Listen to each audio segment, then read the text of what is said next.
Radhe Radhe everyone, आप सभी का हमारे चैनल में बहुत बहुत स्वागत है। दोस्तों, घर की दशा सुधारने के लिए, घर में सुख समृद्धि के लिए स्त्रियां अपने घर में दशा माता का पूजन करती हैं। ये पूजन विशेष रूप से पीपल के पास जाकर के किया जाता है। आप चाहें तो इस सामग्री से पीपल वृक्ष के पास जाकर भी पूजन कर सकते हैं या फिर घर में भी कर सकते हैं।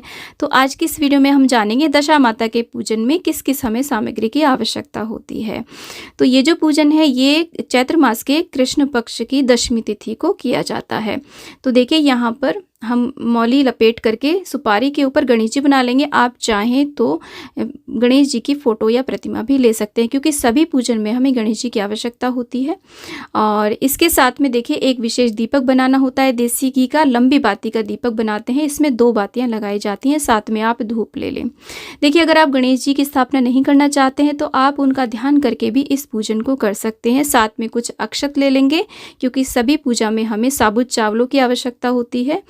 और इसके साथ में दोस्तों हल्दी का विशेष रूप से प्रयोग किया जाता है। ये वो हल्दी होती है जिसे हम होलिका दहन की झल दिखा के लाते हैं। यदि आप गांठों को झल दिखा के लाए हैं तो उन्हें भिगो करके पीस लें, क्योंकि इसमें दशा माता का डोरा रंगा जाता है और टिक्कियाँ भी दी जाती हैं और तिलक आदि भी किया जाता है।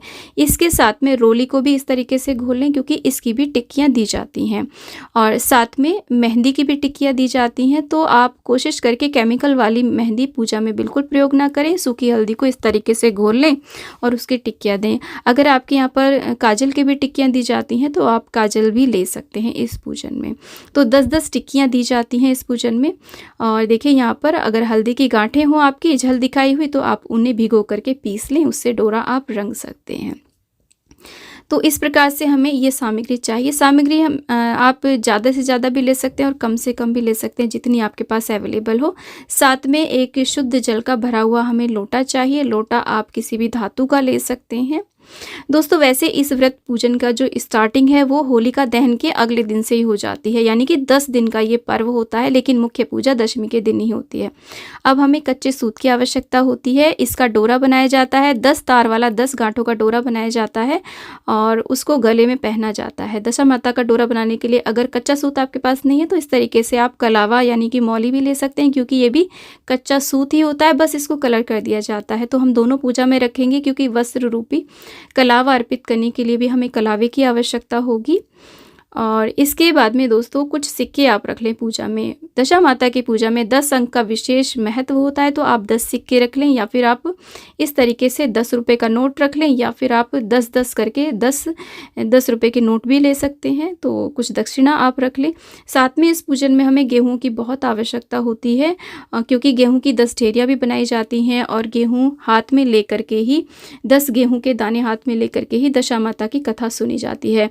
दोस्तों, कथा का वीडियो चैनल पे आ चुका है, उसका लिंक भी डिस्क्रिप्शन में दे दूंगी। दशा माता की 10 कथाएं कौन कौन सी हैं और बिंदायक जी की कथा भी उसमें है। आप उस वीडियो को ज़रूर सुन सकते हैं इस पूजन में। और इसके साथ में गेहूं से बने हुए पकवान लिए जाते हैं। आप 10 पूड़े ले सकते हैं, 10 पूड़ियाँ, और उसके ऊपर 10 चम्मच गेहूं के आटे का हलवा उस पर रख लें, या फिर 10 मीठे रोट ले सकते हैं। इस व्रत में नमक नहीं खाया जाता, इसलिए गेहूं के का ही सेवन किया जाता है विशेष रूप से। तो आप गेहूं से बने पकवान ले लें। और इसके बाद में दोस्तों यहाँ पर देखिए गेहूँ के आटा और गुड़, इसको चींटियों के लिए भोग निकाला जाता है, तो इसे भी आप पूजा में ज़रूर रखें। अगर आप बाहर पूजा करने जा रहे हैं तो वहाँ तो आप डाल करके आ ही जाएंगे, नहीं तो आप पूजन में रखें, बाद में से डाल दें। और साथ में दशा माता के गहने भी बनाए जाते हैं। ये गहने कैसे बनाए जाते हैं इसका वीडियो भी आपको चैनल पे मिल जाएगा। लास्ट ईयर भी मैंने गहने बनाने आपको बताए थे, उसका लिंक भी आपको डिस्क्रिप्शन में मिल जाएगा। आप उसे देख करके ये गहने तैयार कर सकते हैं। यदि आपके यहाँ पर ये गहने बनाए जाते हैं तो आप इन्हें बना करके ज़रूर दशा माता को अर्पित करें। यहाँ देखिए दशा माता की एक तिजोरी बनाई जाती है, जो हमारे पिछले साल का डोरा होता है ना, उसको इसमें रख करके हम पीपल के वृक्ष के नीचे दाब देते हैं, यानी कि दबा देते हैं उसको। तो इस तरीके से आप गहने भी तैयार कर सकते हैं।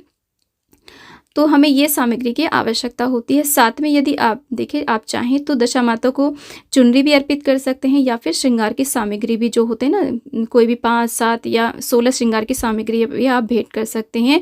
और पीपल के लिए कोई वस्त्र आदि भी आप ला सकते हैं। जो भी फूल आपको मिल जाते हैं वो आप इस पूजन में प्रयोग कर सकते हैं। फूल माला आप ले सकते हैं। तो इस प्रकार से हमें इस सामग्री की आवश्यकता होती है। इसमें से यदि कोई सामग्री आपको नहीं मिल पाती है तो कोई बात नहीं, आप बिना उसके भी पूजन कर सकते हैं। तो दोस्तों 10 दिन तक चलने वाले इस पर्व में 10 कथाएँ सुनी जाती हैं। उस कथा का वीडियो भी मेरे चैनल पे है, आप उसे ज़रूर देखें। अब इस सामग्री को लेकर के आप बाहर भी पूजन करने जा सकते हैं या फिर घर पे भी कर सकते हैं। दोस्तों यदि आपके पास दशा माता की फ़ोटो प्रतिमा नहीं है और आप घर पे पूजन कर रहे हैं तो इस प्रकार से 5 पत्ते आप 5 या 7 पत्ते आप पीपल के लें। उनमें से एक पत्ते के ऊपर आप हल्दी से या फिर चंदन से दशा माता का चित्र बना करके और उसका आप पूजन कर सकते हैं। तो ये सामग्री हमें चाहिए। दोस्तों अगर आप बाहर पूजन करने नहीं जा रहे हैं तो आप घर पर भी नर्सरी से पीपल का पौधा ला करके गमले में लगा करके उसका पूरे विधि विधान से पूजन कर सकते हैं, फेरियां कर सकते हैं और उसके बाद में उस पौधे को किसी मैदान में किसी बड़े स्थान पे लगा सकते हैं या किसी को दान में भी दे सकते हैं ताकि वो बहुत बड़ा वृक्ष बन सके, क्योंकि गमले में पीपल के पौधे को ज़्यादा दिन तक नहीं रखना चाहिए। तो आई होप वीडियो आपको यूज़फुल रहा होगा। वीडियो अच्छा लगा है तो इसे लाइक करें, चैनल को सब्सक्राइब करें और वीडियो को ज़्यादा शेयर करें और कमेंट बॉक्स में दशा माता की जय अवश्य लिखें। दोस्तों जय हो दशा मैया की।